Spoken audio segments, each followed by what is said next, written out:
Welcome back. We got another episode, Lemons to Lemonade podcast. Today we have Quawntay Adams. Quawntay just drove all the way down from LA, which I greatly appreciate the time. We're in COVID, so still not as much traffic, but there was some traffic, which was a little surprising to me. Quawntay's got a crazy story, and I just connected with you last week, so I don't know much of your story.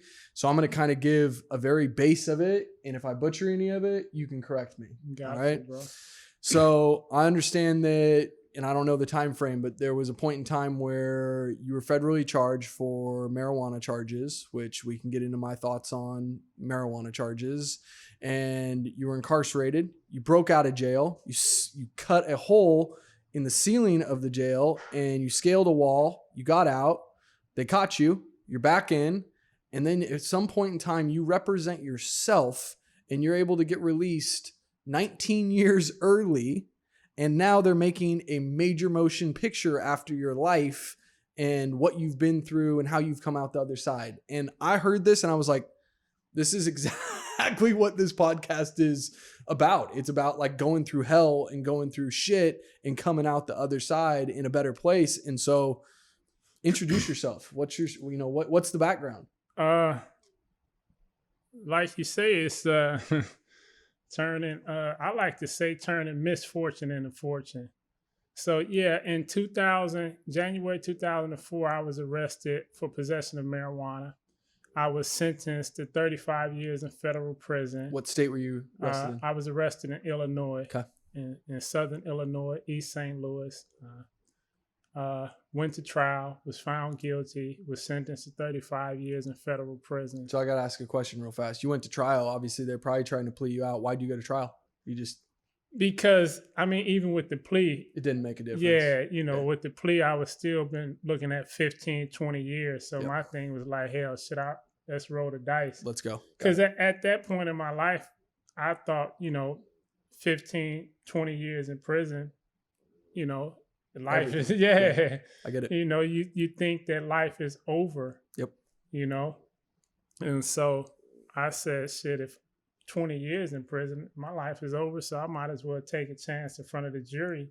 Yep. Instead of dealing with, prosecutor and a judge. I get it. And so in 2006, I was placed in a maximum security facility, solitary confinement. I was locked in a cell 24 hours a day with the camera in it, and I managed to escape. An ingenious prison break. The media went crazy about it, and they were like, this guy is not supposed to be intelligent enough to pull out this type of prison break. I have a million questions. Give us just like the base. How did you escape from a maximum security prison? I mean, it's here in this book, Chasin Freedum, right? That's where it all is. This is where it's all at. It tells everything, And where can people find that? You can find this book at jailhousepublishing.com. JAILHOUSEPUBLISHING. And I'm going to put the link for that as well. So it just makes it easy. So it's easily connected. So I'll make sure I'm posting the link for that. So make sure you pick up the book. So let me give you a little detail on everything. When I was arrested, I found out that I had a daughter. Well, my first child was being born. My first child was conceived 2.5 weeks before I was arrested. And so at the time that I was arrested, I found out that I'm finna have a child. Damn. And so it kind of like fucked me up. I didn't want to be in prison with the child coming into this world. Yep. I grew up without my father, so I didn't want the cycle to continue. And once I found out that I was facing so much time for marijuana, all of that combined compelled me to try to get out. Yeah. So I don't want you to give away any secrets. I want people to go buy the book, but how long did you plan the escape? Well, here's the thing. Like, I actually attempted to escape at this one jail. I was caught. Somebody snitched on me and I was caught. And 6 months after that, I tried to escape again, and I was caught before I could execute it. So what they did was they took me out of that prison. They labeled me an escape risk now. Got it. And they placed me into this solitary confinement cell. That's why you're in solitary. With the camera in it. Okay. And they're watching me all day. And that's when I had time to plan and be patient and, you know, found weaknesses in their system and cut a hole inside of the ceiling behind the camera. Got up into the crawl space. Can I ask what you cut the hole with? Hacksaw blade. Okay. Yeah. Okay. I managed to get a hacksaw blade smuggled into the prison. That was my law partner's first question. Oh, like, yeah. What did he cut the hole with? What did he cut the hole with? I'm like, I don't know. I'll ask. Yeah, hacksaw blade. And ingenious. It's a, you know, I was kind of You scared to death when you're doing it? Or more like No. adrenaline or more like adrenaline. you've been caught twice, so you're like, I know what it's like to be caught. Exactly, yeah. So the adrenaline was going, and then it's like to the point to, and at that time it was like I felt I had nothing to lose. Yep. You know, you got 35 years in front of you. You got a kid right outside. Yeah. You know, what do I have to lose? You know, catch me. Yep. You know, put me back where I'm already at. You know. Yep. So it's when I was just so determined to get out, and I found that when you're determined to accomplish something, you'll figure a way out. So you get out, they end up catching you. They caught me. They bring you back in. How long were you out? Just a day. So you're out for a day. Yeah. They catch you. They bring you back in. You get charged for the escape. Charged me for the charge for the escape. They add on. Well, they ran a concurrent. Okay, got it. So they run a concurrent, and then you end up representing yourself and going in and getting your sentence reduced. Yeah. To walk me through that. In 2016, is that when the First Step Act passed? Well, in 1984, when the sentence reform came out, that was when the federal system took away parole. They also enacted another part which authorized federal judges to reduce the prisoner's sentence based on what they call extraordinary and compelling reasons. Okay. Now, because the reason was if a person is sentenced to life in prison with no parole, there had to be something, a little slim possibility for a prisoner to get out. And it was pretty much for like people with terminal illnesses who were dying and, you know, on their deathbed, you know. So it was called the compassionate release clause. And the Bureau of Prisons were the ones who had to recommend that a prisoner be released for compassionate release. But over the last 30-some years, the Bureau of Prisons rarely, if ever, filed for a prisoner to be released for compassionate release. And they hold all the discretion. So they do whatever they want to do. Yeah. Exactly. It was all in their hands. Yeah. So I think at the most you might get 8 prisoners out of 200 or some thousand where the Bureau would request that they be granted compassionate release. And all of them were like on their last days of living. It's crazy. You know, they died days with them getting out, right? Yep. So in 2016, as part of the First Step Act and all of that, they actually amended the compassionate release clause and said that if the Bureau of Prisons doesn't file a motion or refuses to file a motion for a defendant, the defendant himself can go directly to the judge, to the court. And so that's pretty much what I did, you know, but how did you figure that out? I mean, that's not everyone figures out that you have that opportunity. Once I got caught after escaping, I was placed in federal supermax. And I figured then it wasn't no escaping at this point, right? Yeah. So I started studying the law. Okay. And I tried to, you know, find ways within the law. How many years? Probably about 6 years.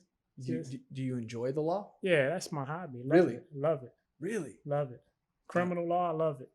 So you just dig into case law, dig into new statutes, and dig into the requirements, and then you waited your time. Exactly. got on docket. So you go in front of judge. What do you tell the judge? Well, this is what I told the judge, but now because the statute said that the sentencing commission, there's a federal sentencing commission which determines sentencing guidelines and all that for the federal system. And federally, it's all fucking weird. It's Yeah, points and it's all. totally Have different fun. from the state. A lot of the attorneys don't even understand that. Yeah, shit. this shit is weird. like a totally different thing in the states. So Congress, when they passed the compassionate release statute, they said that the sentencing commission was delegated to determine what amounts to extraordinary and compelling reasons. Now, the sentencing commission gave 4 criteria, and 3 of them clearly didn't apply to anyone because they were all dealing with people who were ill and terminally ill in a certain age or whatever. And then there was a 4th criteria, which said that any other reason deemed appropriate by the Federal Bureau of Prisons. Okay. Right? Another leave it all the discretion on the Federal Bureau of Prisons. Okay, got it. So now that was in 1984. So now when Congress amended that clause in 2016, there wasn't a quorum of sentencing commission judges. So the sentencing commission never updated the criterion to reflect that a prisoner himself can file a motion to the judge. I follow you. So now there's this conflict because this 4th criteria said any other reason deemed appropriate by the Bureau of Prisons. Yep. But now in 2016, Congress has said that even if the Bureau of Prisons refuse to file a motion, the defendant can. Yep. So that 4th criterion should have been amended to, reflect the amendment done by Congress.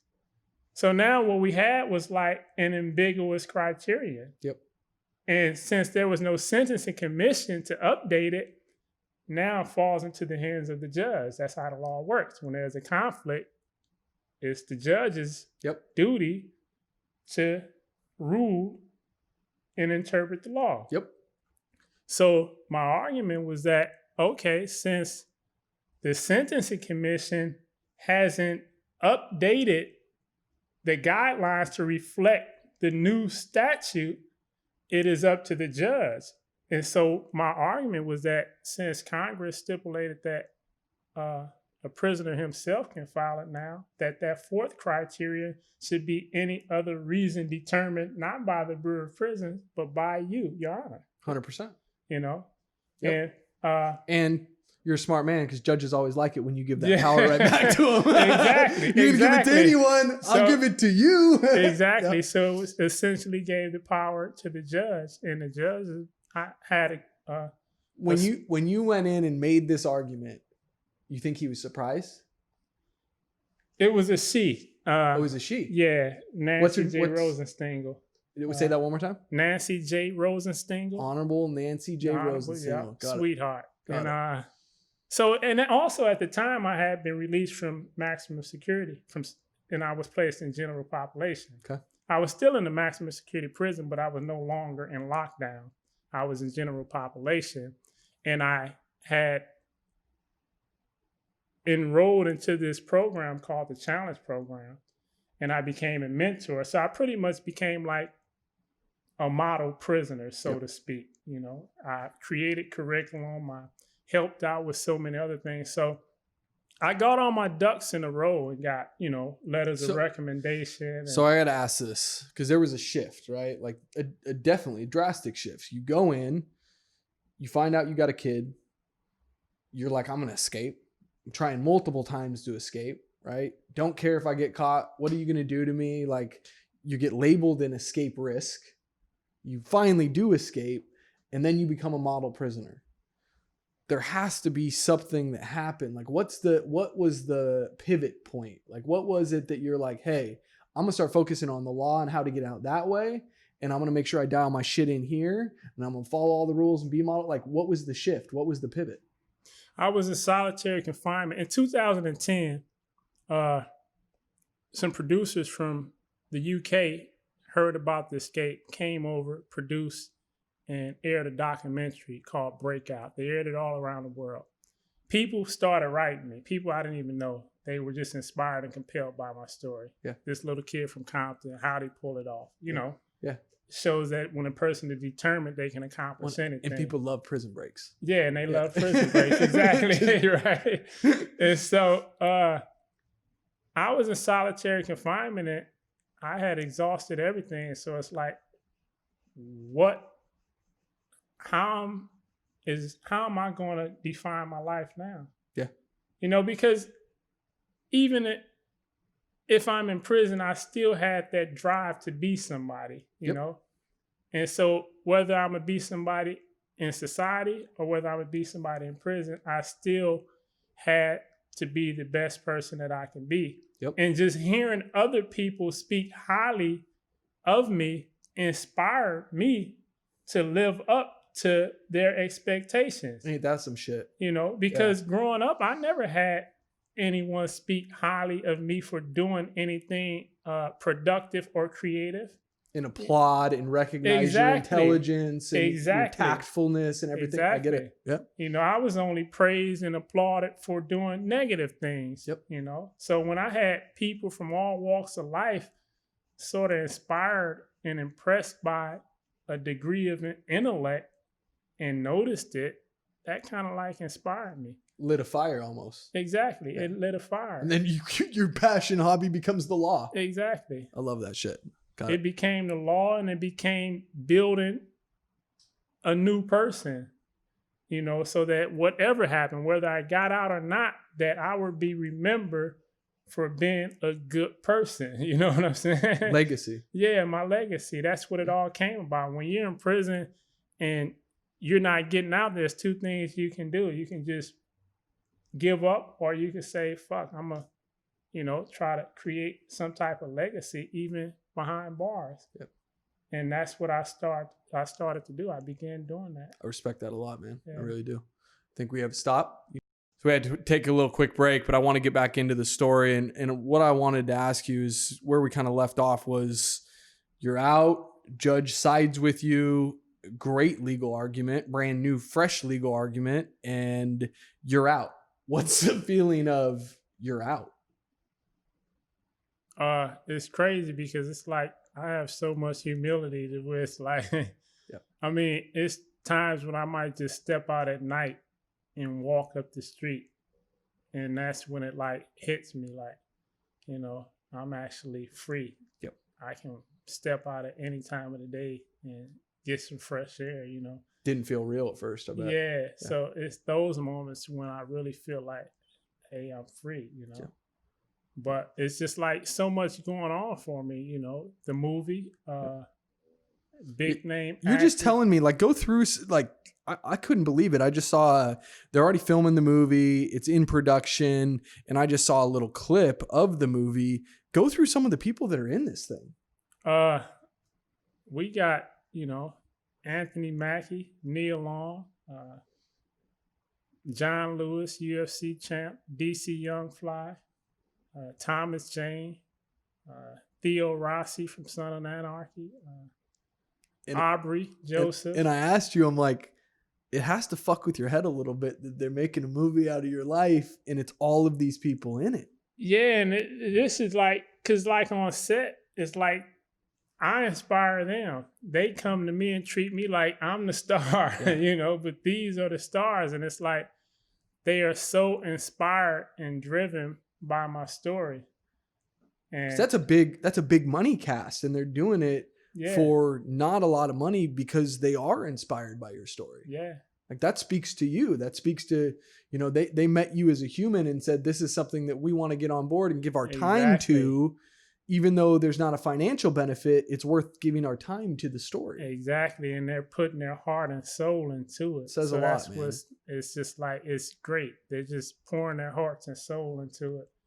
And it's incredible. And I want to ask you, I have my personal opinions about the current marijuana laws in this country. And I could go on a long historical tangent on the war on drugs and, you know, the underlying reasons behind the war on drugs and I was at the U.S. Attorney's Office, and one of the reasons I left the U.S. Attorney's Office, I was an intern there, is because they were asking me to work on weed cases. And I just am a firm believer that no one should ever be incarcerated for marijuana. Like, no one should be in jail or in prison for marijuana. I don't care. Like, it's marijuana. That's just my opinion.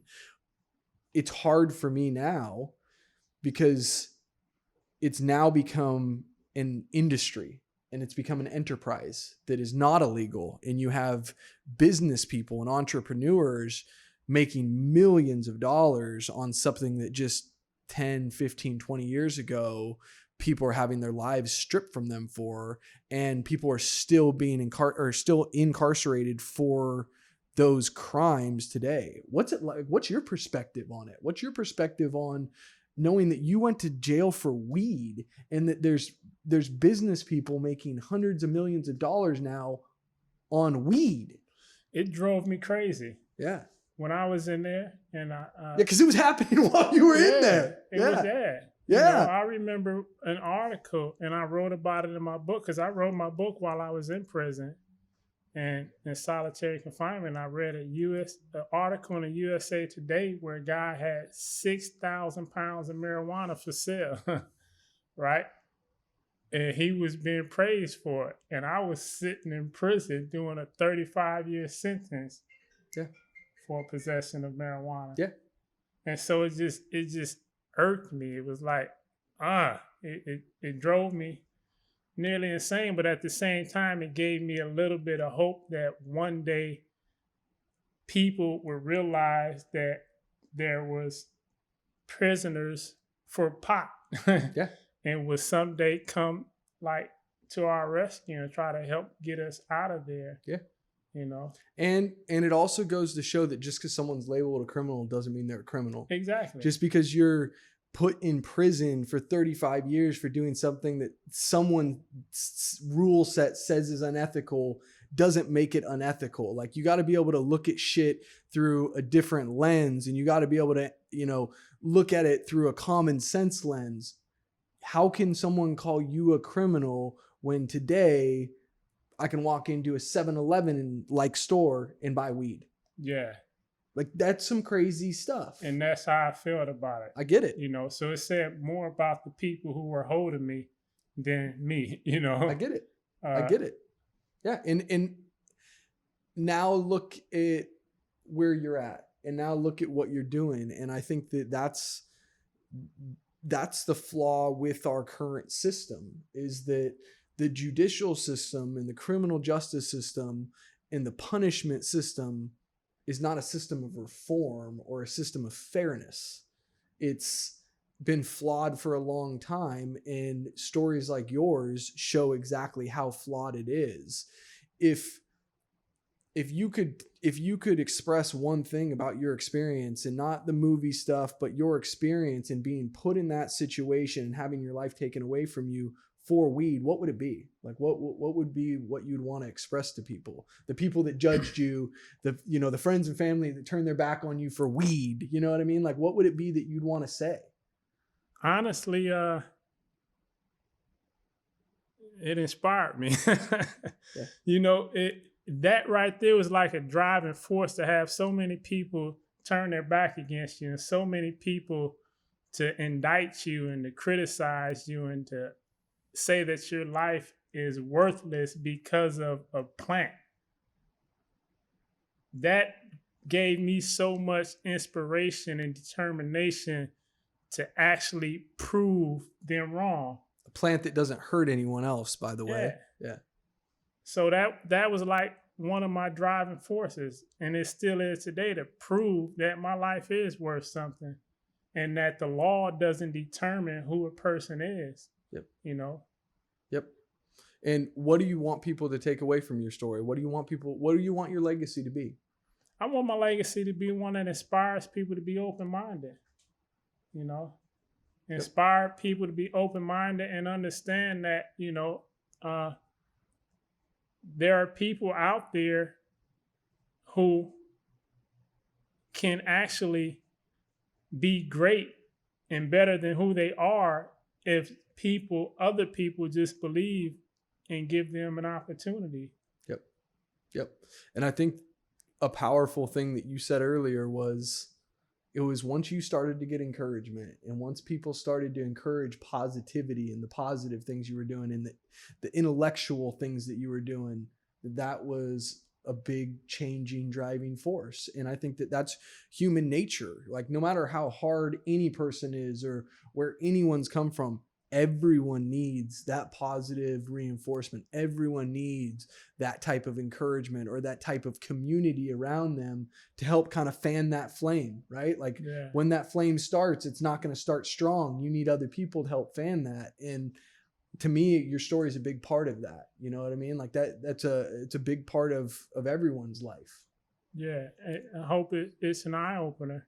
And so it's up to me now to, live up to it and to show other people that, look, don't give up on, people because they went to prison. Yep. Or because the law says that they are criminals or that their lives are worthless because of what a judge sentenced them to, Damn straight. There's still opportunity and we still can come out of it to be great people. Damn straight. Well, I'm very much looking forward to the movie. The movie have a name yet? Bosco. That's my nickname. Bosco. Yeah. Okay. I'm very much looking forward to Bosco. I'm going to be buying the book. I'm going to read the book and I'm going to be posting its name of the book. Chasin Freedom. Chasin Freedom. Chasin. Freedom is spelled with the U. Freedum. Freedom, because we often pursue it the wrong way.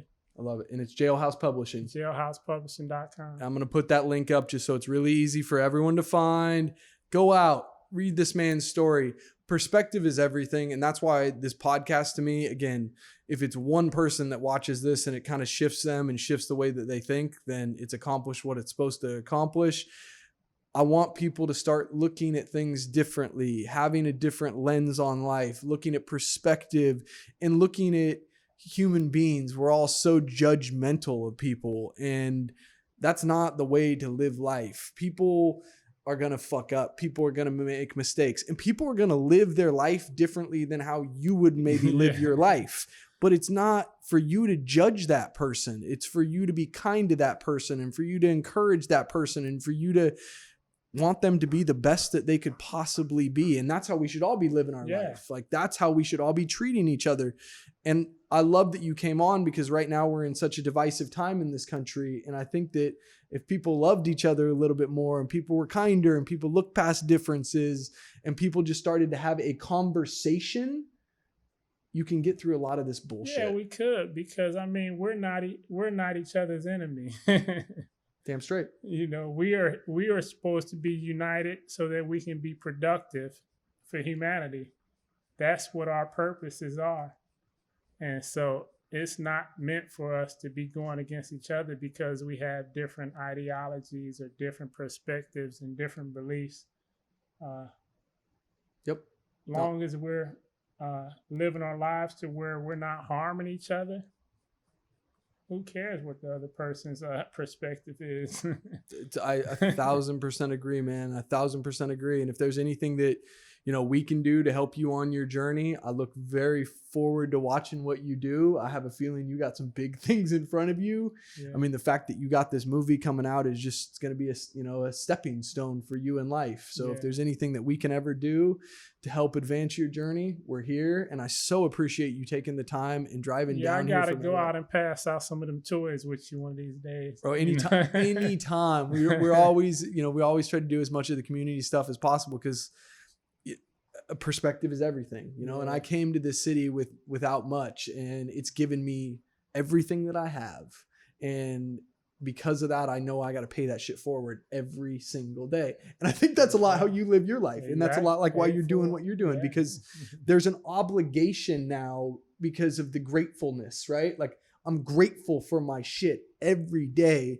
And so I live to just make sure that I'm doing the right thing to pay that forward. It's an energy. And it's crazy because when you live your life like that, things come to you. Like, now I have no fears about anything because things just when it seems like there's a problem or something is missing, all of a sudden it just comes. Bro, I get goosebumps when you say it, because that is the truth of life. Yeah. Like people call it the secret or whatever. No, like whatever. It's just an energy that you live your life with. And when you do it sincerely, like not bullshit, no facade, when you do it sincerely, that's what happens. Yeah, that's true. And I live an example right here. You don't have to worry about shit. I'm not supposed to be here today, but I'm here. And I'm glad you are, man. I really do appreciate you coming down. Again, if anyone wants more information, reach out to me anytime. Quawntay, thank you for coming on. Thank you, Dan. I really appreciate it.